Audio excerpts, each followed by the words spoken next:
Hey guys, it's David. Welcome back to the DPAF, and it is Tuesday, March 5th, 2024. I'm wearing my sunglasses today because it's a little brighter than normal where I'm sitting, but I want to revisit with you the topic of these market cycles. I've been discussing these quite a lot over an extended period, and we all need to be tuning into this because there is a big market cycle change underway. And just reflecting back over history, the baby boomers, sort of 40 years ago, and towards this date, during their working age, have been encouraged to invest a lot of their earnings in the stock market, primarily as part of a pension, and then secondarily as part of an investment strategy to build wealth for the future, to top up their pensions, etc. You all know about this, but there is a huge sort of change underway now because the baby boomers are retiring. The money they've been putting into the stock market to grow the market, to boost their retirement, is now not growing in as to as fast an extent as it once was. It's waning, but we want to prop up these prices, the stock values, the bond values, and yet instead of being able to do it with wages and salary contributions, we're now doing it with printed money. So these gains, these values are now artificially inflated, and they're going to be dropping down to a significant degree, in my opinion. You can't just inflate assets with fake money and assume that the values are going to be real values. After a while, they become fake values, artificially inflated values, and they have to deflate to get back to a real price. And that's the big sort of emergency that's underway in the market. And I wanted to sort of remind people about this sort of concept of really changing your mindset from return on capital to the return of capital. People have been investing in the market for such a long period of time, it's almost become a sort of a change in mindset about their wealth. Instead of wealth being something you control, it's something that your financial advisory firm controls or the market controls. And, you get your return on capital as income, but your actual capital, you sort of feel like you don't really have possession of, or it's being looked after by someone smarter than you, and it's just not the case. You've really got to believe the truth, which is that your capital is your property and you can have access to it anytime you want. And the market has got so inflated now that there's not enough capital to sort of be returned to all the people if they all demanded en masse. And this worries me a lot, and I really want to get back more control of my capital, and want to have you thinking about your capital. Where is it? Who controls it? How much access do you have to it? People say things like, David, there's all this deposit insurance stuff from the government, so above 250,000 if my bank fails, and my stock portfolio is doing fine. But of course, what happens when it's not doing fine and everyone wants their money back at the same time? What do you do then? It's like the film The Titanic, or the real story, of course, The Titanic.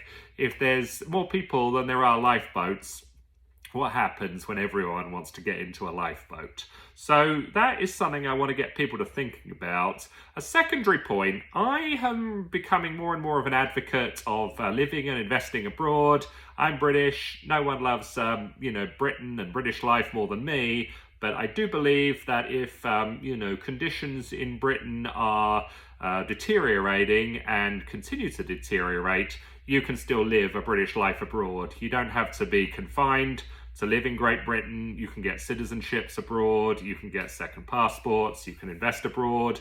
You can also get temporary residency permissions abroad. And this brings me on to the subject of capital gains tax, which is a really dry subject, and I want people to sort of tune out because you can make it really interesting when you think about the concept of 0% capital gains or really, really low capital gains tax rate. We in Britain have been conditioned to think that a high rate of capital gains tax is just sort of the norm, it's just what it is, and this disincentivizes people to cash out of the market. They say, hey, look, I can't cash out of the market, I can't sell my assets because I'll have to pay this huge capital gains tax. But what if you move to a jurisdiction where you have no capital gains tax. I'm here in the country of Georgia, where there's no capital gains tax on foreign people. And this experience for me, I'm just speaking personally, really opens up your mind to the possibilities of trading buying low and selling high faster and more expediently when you don't have any capital gains tax to worry about or consider or to be disincentivized from. So you can kind of adapt to market changes much more quickly. You can buy a great deal, you can sell a great deal, you don't have to worry about the capital gains, and it doesn't have to be this sort of cumbersome bureaucratic process. Now, as younger people watching this, that might be something they're attracted to. Older people, they might like the idea too, but they might say, hey, David, we're settled where we are, and that's totally fine. But I think that opportunities abroad for younger people from an investment point of view are massive if you choose the place that suits you. Also, from a lifestyle point of view, they're great as well. And I've been living in the country of Georgia, like I said. Also been looking really, really closely at Latin America, and I like Colombia the best from a sort of all-round perspective, lifestyle, investment, and growth. Excuse me. The potential for growth in the country of Colombia.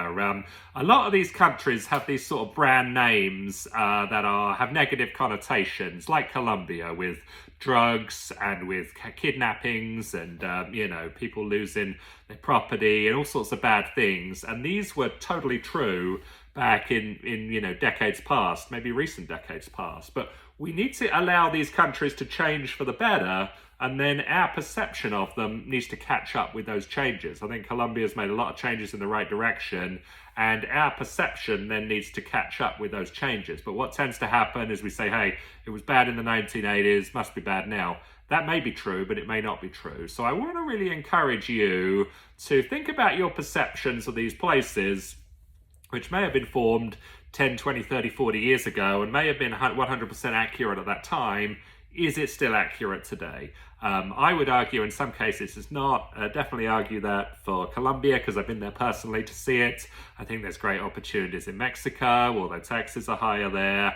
I'm also looking now really closely at these BRICS nations, and particularly the Central Asian countries. Kazakhstan, which has applied to BRICS, and Uzbekistan, I think offers much. I haven't been there yet, but I'm planning to visit, and I want to bring some information when I do visit there to you, to these videos here on this channel.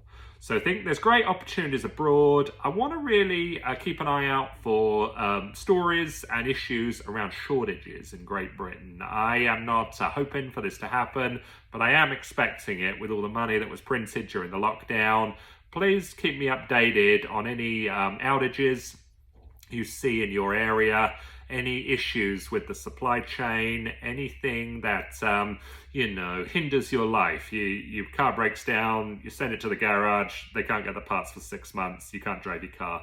These are bad things, and I want to keep an eye out for them. Let's tell each other about these shortages that we're seeing so we can guard against them in this community, so we can head them off and we can, prepare accordingly. I think it's really good time when you go shopping to buy 2 or 3 items of the same thing, if it's a product you like, because if the cost of living is rising, if these products you like are rising in price or rising in cost, get ahead of the game. Let's get hold of some of them, let's store them, and let's use them or resell them or trade them at the higher values that they seem to be accruing. Either you can sell them on for more or you're going to use them eventually. So just because it's been convenient to buy things in a sort of a just-in-time manner for a long period does not necessarily mean that's going to be the case going forward. So lots of great, I think, problems on the one hand, but great opportunities on the other hand. And I'm really trying to get a great community going here